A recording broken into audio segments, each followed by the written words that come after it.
Ungrouping worksheets. Right-click one of the grouped sheet tabs and choose Ungroup Sheets from the pop-up menu.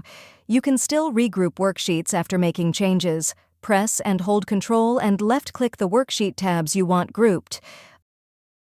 Press and hold Ctrl and left-click the worksheet tabs you want grouped.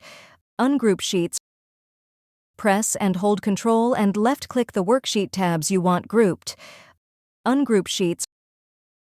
Ungrouping manual data groups. Determine if your data were grouped manually or automatically.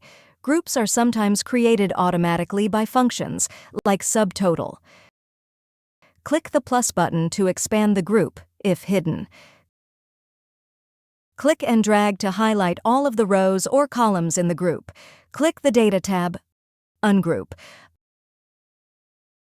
Ungrouping automatic data groups. Click the Data tab. Click the Subtotal button. Click the Remove All button.